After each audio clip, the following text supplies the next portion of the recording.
नमस्कार. माझ्या अंतरंग या चॅनेलकरता मी प्रमिला आपणा सर्वांचं मनपूर्वक स्वागत करते. नेहमीप्रमाणेच एक सुंदर असा प्रसंग, तो सुंदर आहे की नाही हे आपण ऐकल्यानंतर ठरवा, परंतु तो नक्कीच काहीतरी शिकण्यासारखा आहे, म्हणून तो सुंदर आहे. तर एक गृहस्थ आयुष्यभर एका चांगल्या पोस्टवर नोकरी करतात, परंतु जेव्हा ते सेवानिवृत्त होतात तेव्हा त्यांची दोन्ही मुलं पूर्णपणे वाया गेलेली असतात. दोन्ही मुलं व्यसनाच्या आहारी जाऊन घराची अगदी त्यांनी वाट लावलेली असते. तर त्या गृहस्थांना मी नेहमी, ते जेव्हा सेवानिवृत्त झाले तेव्हा एका अशा मंदिरात बघायची की ते सतत आध्यात्मिक कुठला ना कुठला ग्रंथ वाचनात दंग असायचे. मी म्हणायची, इतकं यांना देवाचं वेळ भयंकर, खरंच माणूस असावा तर असा. आयुष्याचा उत्तरार्ध अध्यात्मात पूर्णपणे घालवावा कसा, हे आदर्श, हा आदर्शाचा एक नमुना ह्या व्यक्तीकडून शिकावा. इतका तो अनुभव मला सांगतानासुद्धा अगदी समोर तो प्रसंग उभा राहतो की ते तसेच बसलेत. आजही मी त्यांना आठवते. तर असं होतं की हे गृहस्थ खूपच प्रतिष्ठित होते. अगदी त्यांच्या घरी लक्ष्मी पाणी भरत होती, परंतु यांची मुलं का वाया गेली. मला नेहमी असं वाटायचं की खरोखर अध्यात्म करणारे लोकांची मुलं कशी काय वाया जातात, हा नेहमी मला प्रश्न पडायचा. परंतु नकळत मला एका व्यक्तीनं त्यांच्याविषयी जे सांगितलं की ती व्यक्ती म्हणाली, देवपूजा करणारा प्रत्येक माणूस आध्यात्मिक असतो असं नसतं. तर हा माणूस जेव्हा एका चांगल्या पोस्टवर नोकरी करत होता तेव्हा त्याच्याकडे अशा केसेस यायच्या की लोकांचं काही अडचण असेल, काही कागदोपत्री काम असेल तर त्याच्यावर सह्या करायच्या आणि त्या लोकांना मदत करायची, अशा प्रकारचं तो काम करत असे. तर झालं असं की त्याच्याकडे एक बाई गरीब होती, ती येत होती, तिला कुठल्या तर कागदपत्राची गरज होती आणि तिला त्या कागदावरती सही हवी होती. परंतु तिच्या जी विरुद्ध पार्टी होती, विरोधात असणारी जी लोकं होती, ती साहेबांना बरोबर मॅनेज करत होती आणि सही करण्यापासून रोखत होती. एकदा तिनं खूप गयावया केली. घरची एक शेळी, गळ्यातलं एक मंगळसूत्र आणि दावेला असलेली एकुलती एक म्हैस तिनं विकली आणि साहेबांना पैसे आणून दिले. तेव्हा तिच्या डोळ्यात जी आर्तता होती, जी लाचारी होती, जे कारुण्य होतं, ते त्या साहेबांना तेव्हा दिसलंच नाही. आणि ती बाई तिचा संसार तिनं कसाही करून उभा केला, परंतु इकडं तिकडं तुम्ही एक वाईट कृत्य करताय, तर तुमच्यासाठी एक इथं ब्रह्मांडातील एक शक्ती तीच कृती तुमच्या बाबतीत करायला सुरुवात करत असते. कुणी हे मान्य करा अथवा करू नका, परंतु बरेच वर्ष ध्यानधारणा केल्यानंतर या काही गोष्टी मला जाणवतात.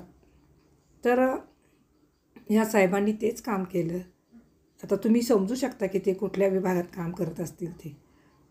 तर मग यांना शेवटी पश्चाताप झाला. ते नेहमी म्हणायची, ती बाई माझ्या डोळ्या पडून हलत नाही. 2 ती हाताशी धरलेली लेकरं, गळ्यातलं विकून आलेली मंगळसूत्र आणि गळ्यात घालून आलेली काळी पोत, ही मला खूप भयावह वाटतात दृश्य, आठवली तरी भयावह वाटतात. त्यामुळं ते अध्यात्माकडे वळले आणि ह्याला काय आता उत्तर नव्हतं. हे सगळं सोसावं लागणार होतं, हे सगळं भोगावं लागणार होतं. कारण कर्म ही तुम्ही जी कराल ती तुमच्यापर्यंत पोचतात. तुम्ही चक्क देवाची फसवणूक करताय आध्यात्मिक ग्रंथ वाचून. देव तरी काय करणार.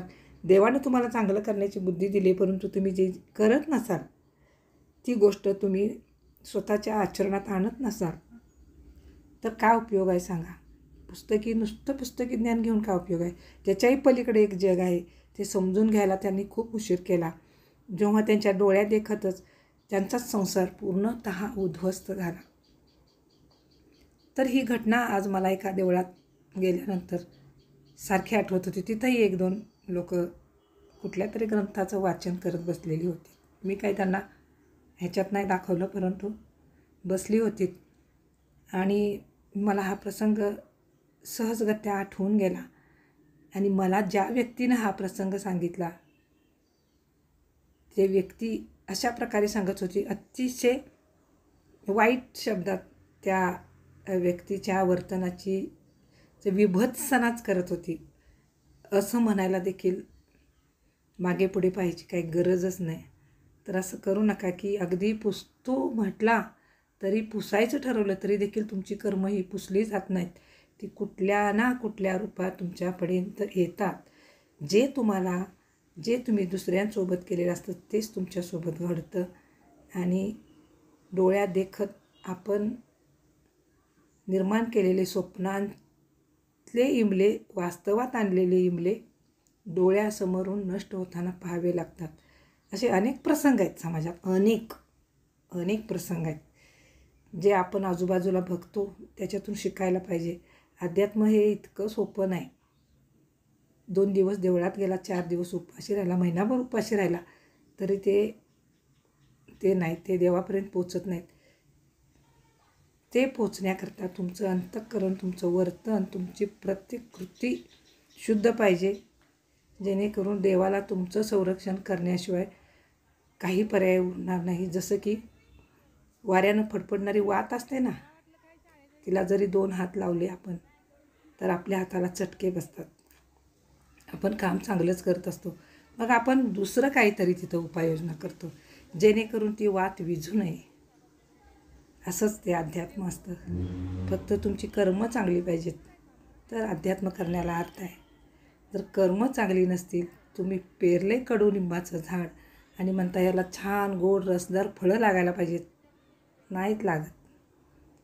ते फक्त गंडवागंडवी चालते, ती आपल्या व्यवहारात, फक्त आणि फक्त व्यवहारात, अध्यात्मात नाही बरं का. हे लक्षात असू द्या. धन्यवाद.